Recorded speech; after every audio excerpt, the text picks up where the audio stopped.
Hi, I'm Dr. Jan Jaffer, and this is Got Teeth, a patient-centric monthly podcast featuring local health experts. So today I'm talking with Dr. Angela Reddy, and we are about to go on a trip to Guatemala. So Dentistry for All is an organization that we've both worked with for a number of years, I think 15 plus years at this point in time. So let's talk a little bit about, why we're going and what we get to do when we get there. So what is it that has attracted you to Dentistry for All in Guatemala?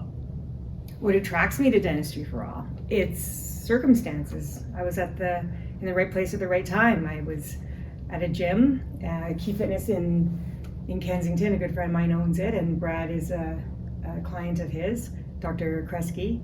And he talked about DFA for a few years, and every year I would write a check, give a donation at the Christmas party. And then one year I was working out, and he said I had a last-minute dentist dropout. Do you want to come? So I went home, and I talked to my husband, and I talked to my little kids. And 2 or 3 weeks later, I was on a plane. Only knew Brad, and did my first trip. Came home, and convinced my office manager, Carrie, to join me. And then I think you came soon after that. Yeah, I think we've been on 6 or 7 trips together, but I think we've done about probably 15 trips individually. Yeah, it's been a long So time. We're going on a dental volunteer trip. What happens on a dental volunteer trip? What is it that gets us there? Because doesn't start when we get to Guatemala. It starts, quite a bit before we get to Guatemala. So tell us about getting to Guatemala. What does it take to run a dental volunteer trip? Well, it depends on who you ask. So there's different levels of how you can volunteer, and getting to Guatemala can simply be you going out and buying a sleeping bag, packing a bag, and coming on a trip, and that's how I did my first trip. But soon after that, it has become a year-long adventure of fundraising, of collecting supplies, of talking about the experiences, talking about DFA to everybody, telling them our stories, and rounding up fresh new volunteers to keep the organization running. So it takes a lot to make this organization run, and everyone has a passion in them and a love for DFA, and we continue to do it year round. So I think that's an important part. Is a lot of what people see is the 10 days that we're out there treating patients. But this is something that takes time from volunteers throughout the year and through other, avenues, suppliers, people that, donate, including, our patients that have, come to our aid and dropped off. I mean, we've got hundreds of pairs of shoes that we're just about to pack today. Suppliers. So what is it that we need from people that don't necessarily come on the trip? There's many different avenues how you can volunteer. You can fundraise with us, you can donate shoes, you can help us buy supplies. There's a lot of different routes. So the main thing for us is to tell our story and to share our experiences, because there's a lot of fabulous experiences that we all go through. And if they ask us how they can help, the question is, well, how would you like to help? Because I was, Brad, Dr. Kresge would say to me, one day I'll get you on this trip, and I'd be like, yeah, one day when the timing's right, I'm going to come, and the timing is never right. And so you just have to do that first trip. And I remember going on my first trip, and I think I cried almost every day from the emotion of not knowing anybody, going to a new country. It was a lot of hard work. And I came home and I told my story, and I signed up more people. And I had people asking, where can I donate? I have friends who donate to the cause. And so it's just sharing the story, and people will be interested to help. Yeah, that's great. So let's get to Guatemala. So we get on a plane, we have all our bags packed, we have all of our supplies. And tell me a little bit about that, 10 days that we're out in Guatemala, that experience.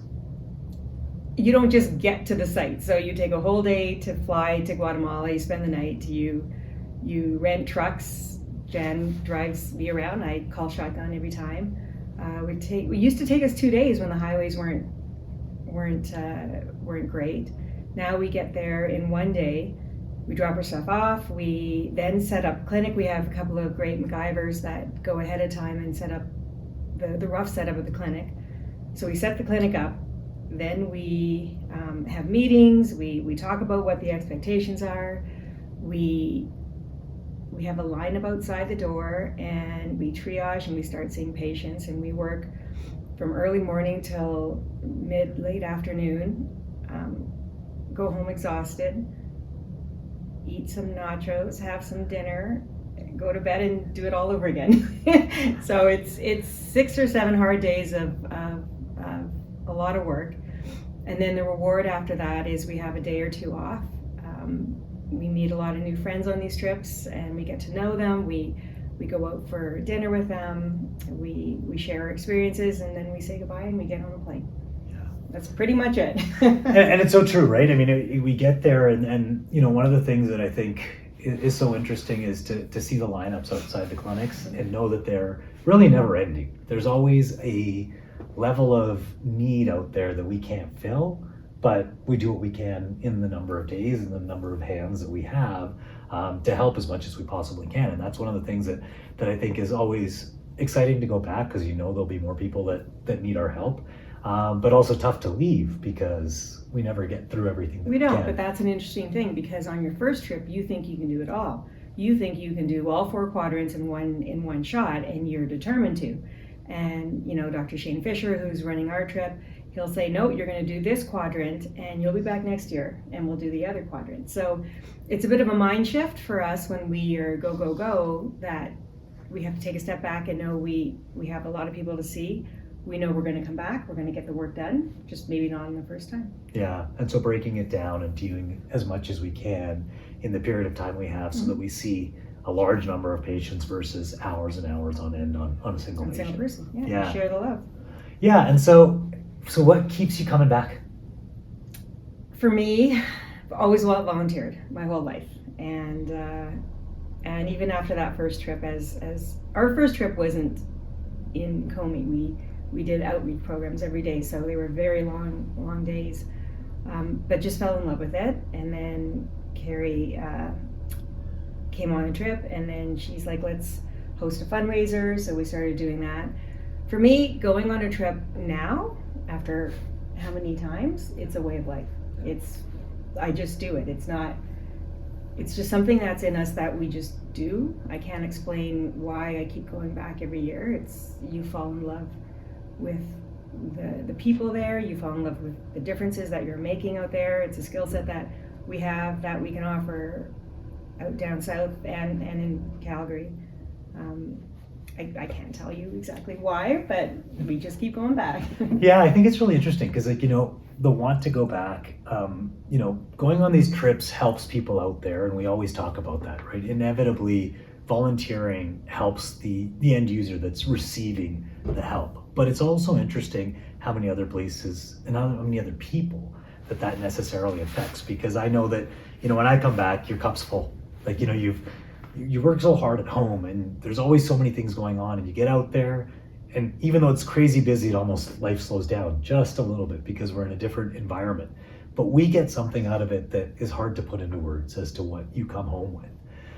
You know, the other thing that I think that we see is that we don't even realize the impact that, you know, fixing one person's mouth has on the community out there, because if it's the dad that's going to work or the mom that's taking care of the kids, we need to make sure that we're actually helping an entire community. And so by helping, you know, the hundreds of people we do, we're affecting thousands of people's lives. And the last part that always, you know, gets to me is that these conversations that we have and we get to tell the world about it, it affects other people.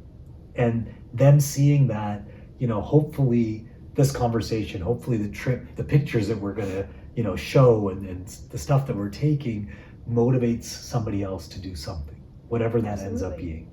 So, you know, thank you for your time. I'm excited. We got 2 days to get all the stuff organized It's gonna be a busy 2 days. And get on a trip. Absolutely. But I'm looking forward to it. Absolutely. Thank you, Jen.